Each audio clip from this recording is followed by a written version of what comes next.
Good morning and welcome to the Irish Data Protection Commission's podcast into the recent cookie sweep report.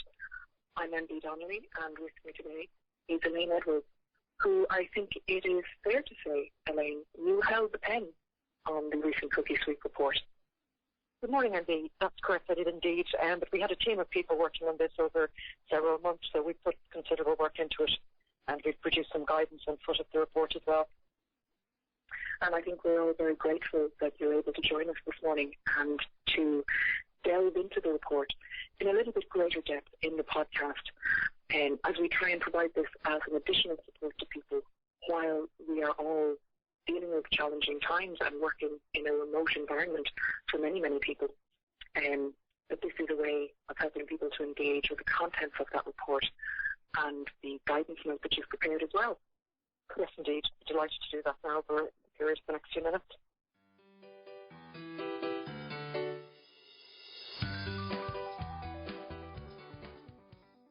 I think it is fair to say that some of the findings might be surprising to some of the data controllers and data protection officers who are operating out in the wider world.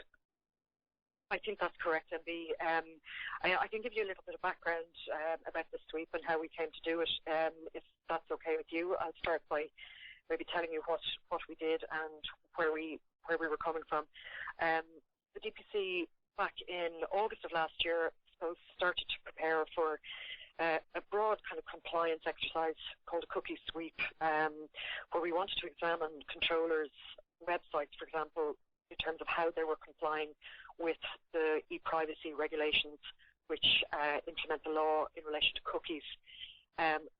This law in Ireland is the statutory instrument 336 of 2011, which will mean nothing to a lot of people, but it is actually the piece of legislation that transposes into Irish law the Privacy Directive of 2002, which was amended in 2009.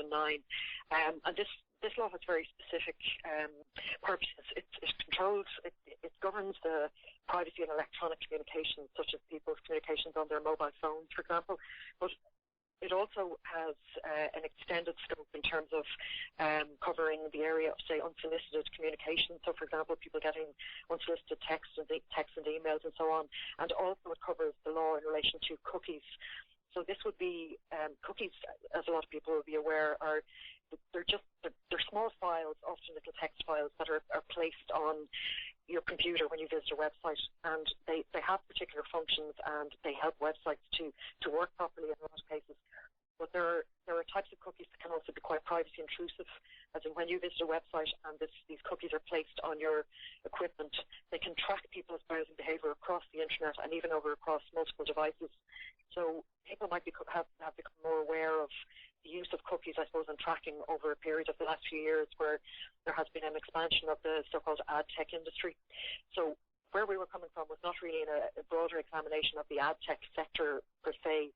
We wanted to look at how controllers are implementing the law on cookies, whether they're providing clear and comprehensive information to users when they visit their websites, for example, whether they are providing users with the opportunity to give consent for the use of those cookies and those tracking technologies, which is very important because controllers are not permitted to place those cookies and tracking devices on people's terminal equipment, as it's called in the legislation, without their consent. Now, there are particular exemptions here, so that's what we also wanted to examine, is what cookies are controllers placing on users' devices, and are they obtaining consent, and are they providing adequate information before those cookies are placed on people's devices. And Elaine, just before we dig into the findings of the report itself, I wonder, for context, would you be able to give me and the listeners a sense of the kind of numbers that were involved in this particular sweep, what the response rates were, and maybe how you graded their compliance? Yeah, okay. We started with 40 controllers. We wrote out to 40 controllers in August. Of those 40, one controller did not respond to us at all, including several reminders, and we will be following up with that controller. A second controller was given a deferral, in effect, from participating in the sweep because that controller was just about to launch a brand new website in the weeks to come. So we felt it wasn't really appropriate or possibly wasn't fair at that stage to ask them to complete the exercise in respect of a website that was going to be superseded by a new one. So the 38 responses that came back, for our own methodology, really, we decided we would examine each of them and grade them according to a red, amber, green grading. So we gave 20 of the 38 an amber rating, so it was kind of somewhere, they all had compliance issues. We only gave 2 a green rating, I should say, and we gave 12 a red rating, which was very substantial compliance issues arising in respect of those particular controllers, I think we could say. But there were compliance issues on all of the websites, in particular around the area, I suppose, of the use of implied consent for the use of cookies, which is not valid. And were there particular sectors that you focused on when compiling the report? We took a broad range of sectors and controllers. We covered about 40 controllers initially across a range of sectors. We took fairly prominent websites of controllers in, say, the retail, insurance, banking, public sector, and so on, just to get a broad idea of what they were doing. Now we will, at the end of this exercise, we will be expanding the reach, I suppose, of the sweep, to the extent that we want to reach out to other controllers who didn't participate in it. So, other controllers, if you are going out through the GPO network to publicise this report, I suppose, controllers may very well get correspondence from us in the coming weeks and months where we examine more websites, and we are now going to ask controllers to take a look at their practices. Okay, so this is an activity that isn't necessarily a new activity on the part of the DPC. No, this isn't a new activity by the DPC, and we have certainly carried out such sweeps in the past. I haven't been involved in one myself in the past, but we have carried them out either alone as Data Protection Authority or as part of the Global Privacy Enforcement Network, or GPEN, which is a network of data protection authorities or regulators. We haven't previously published such a detailed report on the outcomes of the cookie sweep, and I think that has attracted some considerable attention from controllers in recent weeks. We have certainly had some correspondence from some of the controllers who participated in the sweep. Many of them, all of them, I have to say, are anxious to comply and to see how they can go about complying with the regulations and with the applicable legislation here.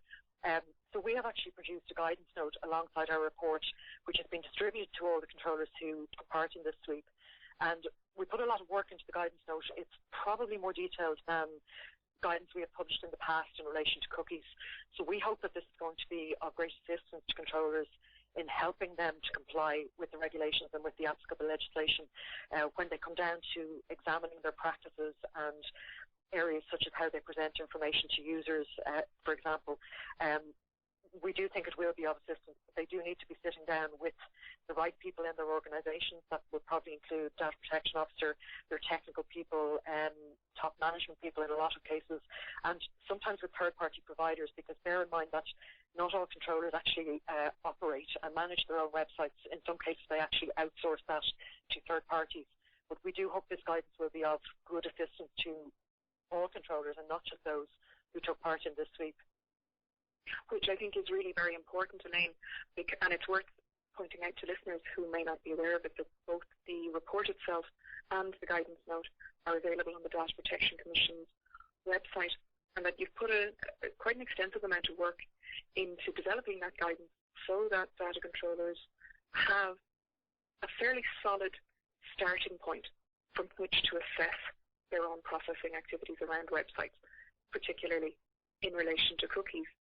And having looked, I suppose, at how to promote and increase compliance in that area, could you maybe take us through a little bit how the DPC enforces these regulations? Yes. People may be familiar with prosecutions that the DPC sometimes takes in relation to unsolicited electronic communications, for example, unsolicited text messages or spam messages, or unsolicited communications by email, for example. And these are also covered in the privacy regulations, so people may be quite familiar with that area. I suppose we probably have not been as active in taking enforcement action against controllers in the area that regulates the use of cookies, which also falls under the privacy regulations under Regulation 5. And I think this is going to change, and it'll change particularly in light of how cookies have been central to the evolution of the whole ad industry in recent years.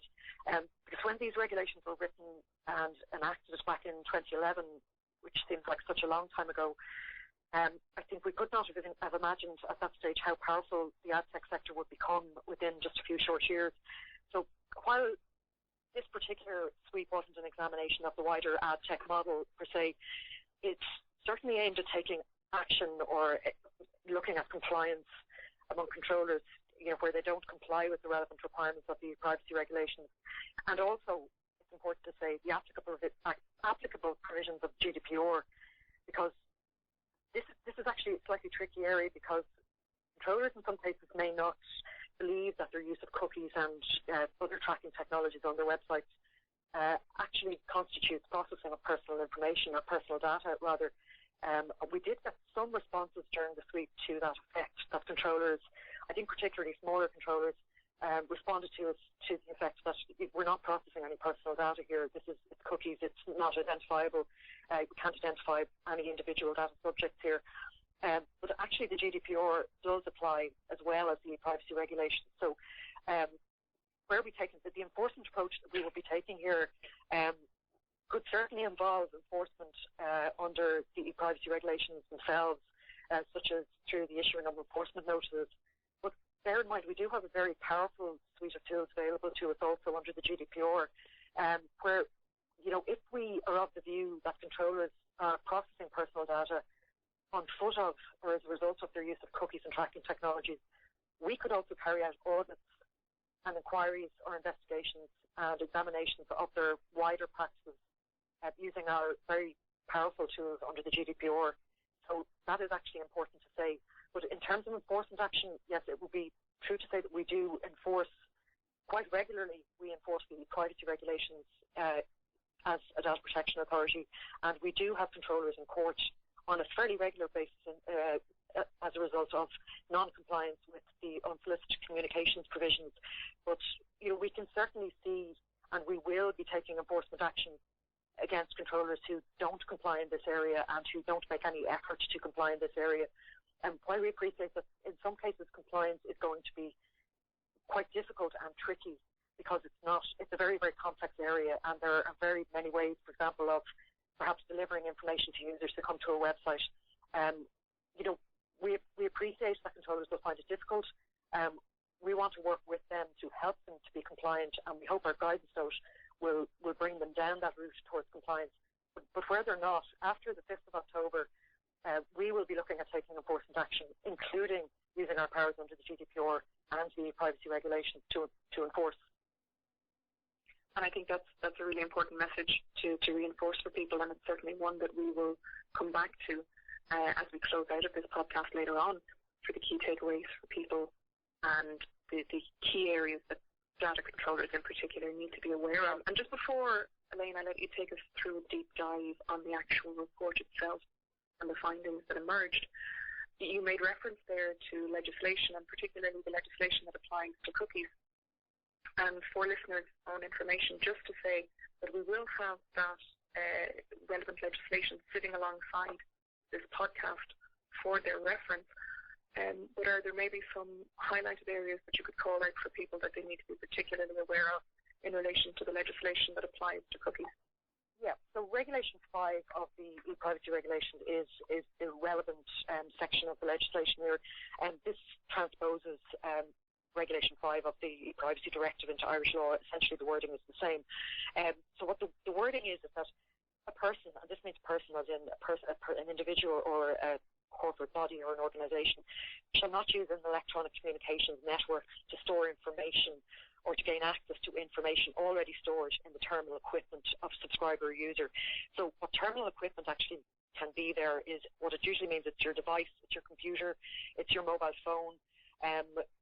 We would also include in that any device that connects to the internet, so-called Internet of Things devices. So any equipment that may have information stored on it, and that information typically here would be cookies, but it can be other tracking technologies, and also which would include the likes of device fingerprinting and software development kits that controllers would be familiar with, and also third-party plugins and so on, such as like buttons that you would see, or social sharing tools that you would see on a lot of websites. These can also access information on a person's device or terminal equipment. And information here means any information. It doesn't actually just apply to personal information. So that's a very important thing to say. And that has been affirmed by the Court of Justice of the European Union. It's quite clear that the legislation does apply to information whether or not it's personal data. So a cookie that doesn't contain personal data might just be a string of characters, might not necessarily be linked to a particular user. That can become personal information at a later stage when it's combined with other data that controller processes, for example. So Regulation 5 here also provides that, in relation to the consent provisions, the controller must provide information to users in terms, they must provide clear and comprehensive information to users before they set the cookies. So we found, for example, in this week that a lot of websites are setting cookies as in they're accessing or placing information on the user's equipment before that consent is actually given. So when we examined actually what cookies were being set, we could see that cookies were set in the browser, but that the user had not had any opportunity to refuse those cookies or to accept them. And in some cases, those cookies included tracking cookies with very long lifespans. The lifespan of a cookie can actually be set to a particular date. So I think some of the cookies that we saw might persist, as you'd say, on the user's equipment for many, many years. And in some cases, users are not even aware that they're there, because you don't have to be very technical to know how to clear your browser cookies. But some people don't clear them, and as a consequence, these cookies are sitting in their browser, tracking everything that they do. So you visit one website today, and it sets a cookie that doesn't expire until 20 years' time. You visit another website, that cookie is still sitting on your equipment, and it is capable of being read then by each website that you visit, and when you come back to the previous website. So this combination of kind of tracking can be actually quite intrusive over time. So that is why it's very important for controllers to know that they must obtain the consent of users to this kind of tracking. And also, they should not be setting cookies that have a lifespan that is not proportionate to the function that cookie has. So, for example, a lot of cookies are described as, say, session cookies. So a session cookie might be, for example, used when you go in to shop on a particular website and add something to your shopping basket. That cookie is considered necessary for that particular purpose. It's to store it's to remember the fact that you put a particular item in your shopping basket, and as you're moving around the site when you come back, that item is still there in your basket. So those session cookies are important. They help websites to function, but they also disappear when the person leaves their browser. They don't persist. They don't stay there when the person comes back. But there are other cookies that are persistent cookies that are used to track people possibly over time.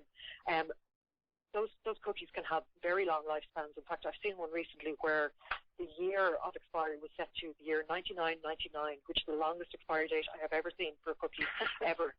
And I have to say that was not one of the controllers in our sweep, but certainly in the course of examining controllers' practices in the future and in taking any enforcement action, we would not expect to see any cookies set by controllers that had expiry dates with essentially infinite lifespans. They must be proportionate to the function that they have. And again, it's probably worth getting in here too, the fact that there are some exemptions. There are two very specific exemptions that many of the larger controllers in particular will be aware of. Exemptions to the need to get consent, and that is those two specific exemptions are actually set out in the legislation as well as Regulation 5.5. They're quite technical. The first exemption is known as the Communication Exemption, and these would be the kind of cookies, for example, that are used to carry out the transmission of a communication over a network. So they might be, for example, load balancing cookies or something like that to identify communication endpoints. There's a second exemption, and these are the ones that more people will probably be aware of. It's called the Strictly Necessary Exemption. So you will often see on websites when you visit them references to cookies that are strictly necessary. these cookies must pass a test or two tests. They apply to a service delivered over the internet, for example. So the service must also have been explicitly requested by the user, and the use of the cookie must be restricted to what is necessary to provide that service. So, for example, cookies related to advertising, and we've outlined this in our report, they are not strictly necessary, and they require consent. So advertising cookies and cookies across a range of other types of cookies cannot be described as strictly necessary unless the user has specifically consented to the service that you're providing. And we've set out some examples in our guidance note about the cookies that where the exemptions will apply. And I think they're quite good examples. Hopefully the controllers will actually read these and take account of them when they're looking at the kind of cookies that they're using themselves. We certainly came across examples in the suite of controllers describing cookies as strictly necessary, where we probably would not consider those cookies meet the exemption, the consent exemption, and we would consider that they do require consent. So if you want me, I can give you kind of an example, which I think came up in a few cases, of cookies that would be described possibly by controllers as strictly necessary. These would include, for example, if you visit a website, you will see many of them now deploy chatbots, and a little box will pop up to say, please speak to one of our agents here. But if you visit a website and you're simply going to the website to look for an address of the controller or phone number to ring them, we would not consider that a chatbot, for example, is a strictly necessary cookie, that the cookie that is required to make that chatbot function. We could not describe that as strictly necessary unless the user has explicitly requested to engage with the chatbot, for example. Okay, and do we have maybe an example, just for absolute clarity, of what a strictly necessary cookie would be? What does constitute a strictly necessary cookie? Yeah, we would give, the one example that I've already used there would be a cookie such as the cookies used to keep track of items that you place in your shopping basket. So these do meet the strictly necessary condition because you've obviously requested the service and you're moving around the website with the view to purchasing something and specifically placing an object in your shopping basket. So those cookies that are required to do that and to allow the website to function that way, they are strictly necessary. And again, they have specific timelines for their expiration. Yeah, generally speaking, they will expire when the user closes their browser session or shortly thereafter. They would tend not to live on the browser, so to speak, for a very long period of time. Great. So the threshold for assessing what is strictly necessary and what we would not consider to be a strictly necessary cookie, that is actually, it's quite a high threshold. And for all other cookies, you would expect to obtain the consent of the user in advance of deploying those cookies. So could we maybe talk a little bit about how organizations can go about getting consent for the use of cookies and what kind of practices your team found on the websites that you examined? Yes, in practice, most organizations, most controllers use cookie banners, I suppose. Everyone will be familiar with these when you visit a website. They're deployed in different ways. There is no one-size-fits-all. They don't have to be done in a particular way. The information doesn't actually have to be presented in a banner to users. But in fact, I suppose this proves the least intrusive way. Most controllers do want to do this in the least intrusive way possible because it is fair to say it does impact on the user's experience when they visit a website. Many people find these banners and pop-ups and so on, interstitials that you see when you visit sites, they find them quite annoying, and that is understandable, but at the same time they are presented to people because of the requirement that they give consent to the use of cookies and certain tracking technologies, and I think that's important. And it's interesting to see how controllers deploy them, because some of them are more or less intrusive than others. Some of them can actually be quite aesthetically done well. They actually can, I think, enhance the browsing experience actually.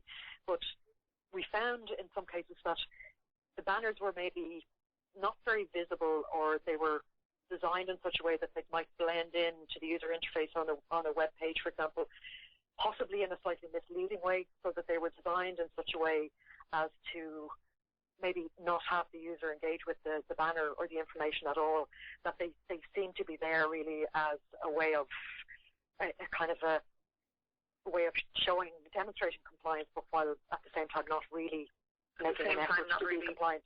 Yeah, exactly. Because the controllers they know that they are aware, generally speaking, that they must comply with the law here.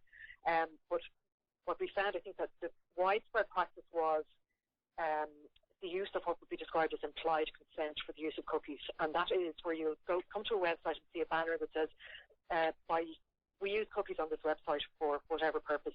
By continuing to use our website, you consent to the use of cookies, and then you will have a single button that says OK or got it, and you click that button or not, as the case may be. That is a model. About 2/3 of the controllers we looked at were using that model of so-called implied consent for the use of cookies, so that when the user continues to engage with the website or click links or to browse pages, then the cookies are set.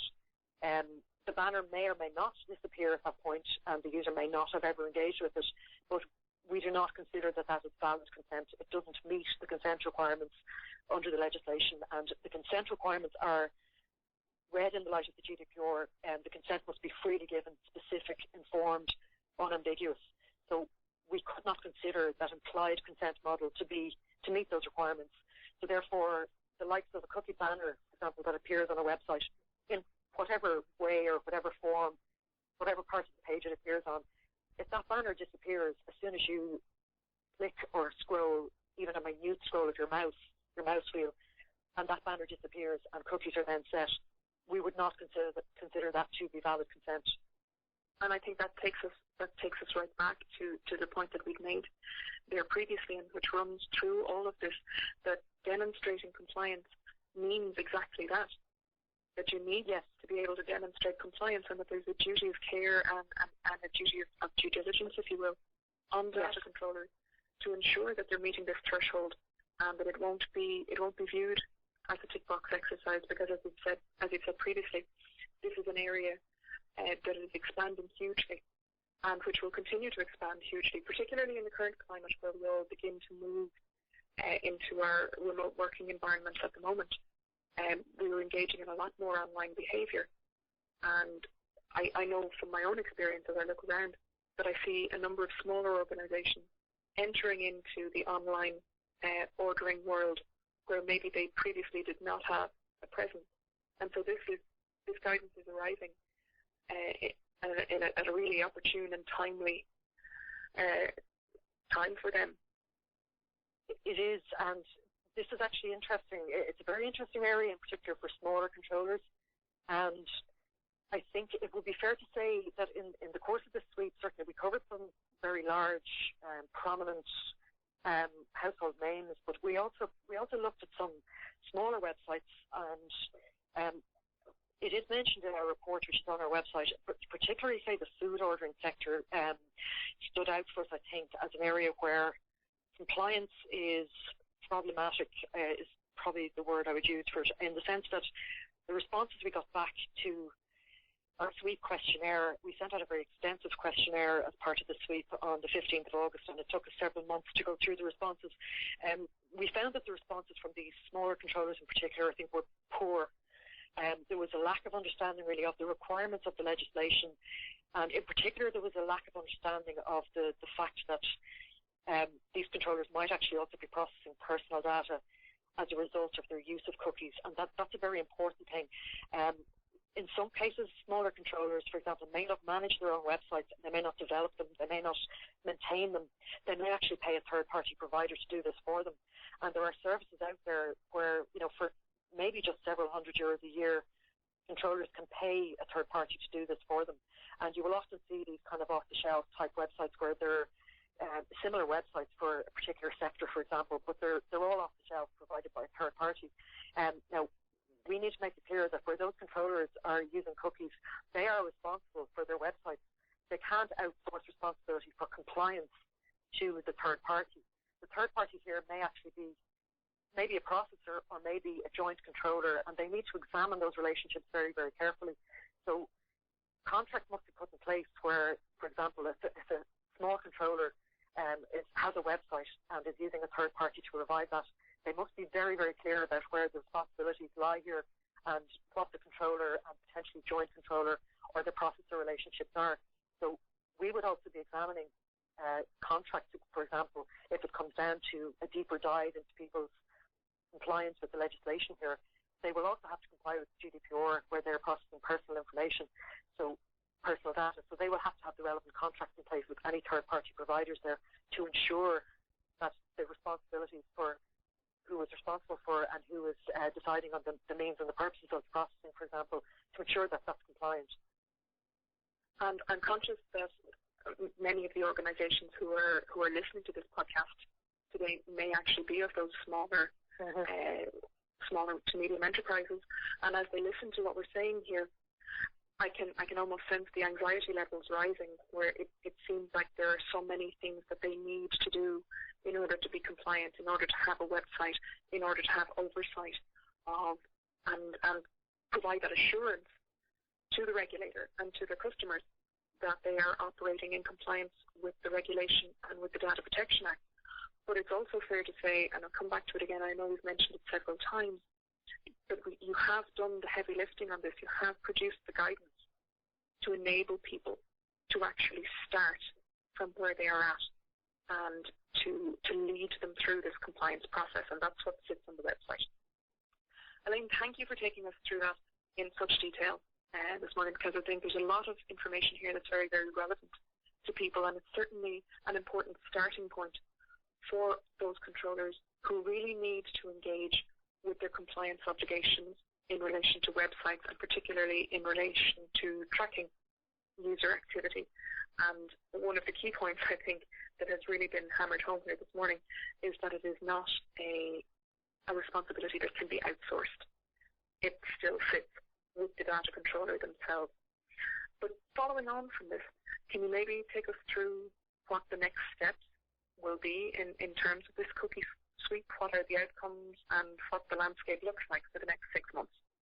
Yes, well, now bearing in mind that we have essentially given controllers a 6-month deadline within which to comply with our new guidance, we are now in the process of contacting representative bodies, for example, across a range of sectors, to assist us in disseminating the results of our sweep and the guidance notes we have produced. We would like representative bodies, say in the business sectors, in various other sectors, to get that guidance out to their members and to make them aware of it. Even though we have published it on our website, we would like to seek the assistance of the relevant bodies here who can help us to get the message out there to controllers.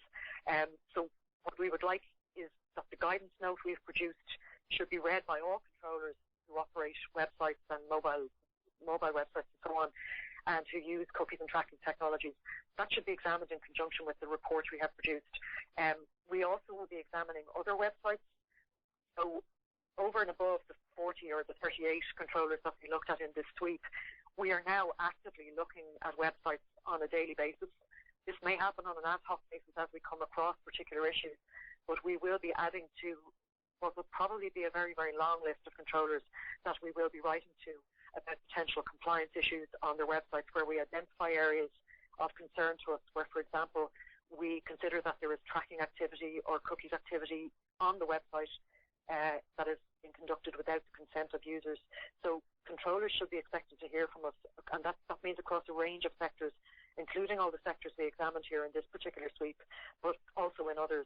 So over the coming months, we're going to be very, very active in following up with controllers, A, the ones who participated in the sweep, and secondly, we will be following up with other controllers, and people can very much expect to be hearing from us, especially after the 5th of October, where we find there are issues of non-compliance.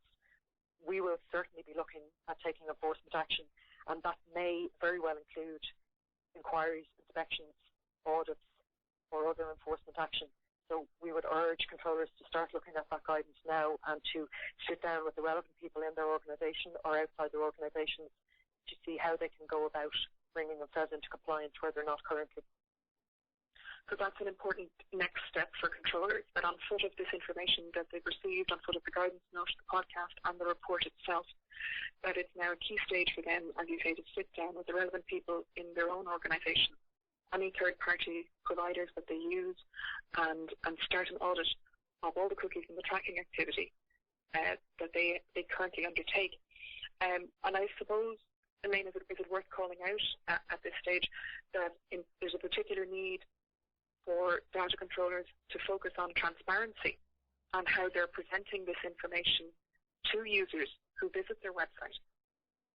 Yes, I think transparency is key, and obviously transparency is a very key provision in the legislation, in data protection legislation, generally speaking, in the General Data Protection Regulation.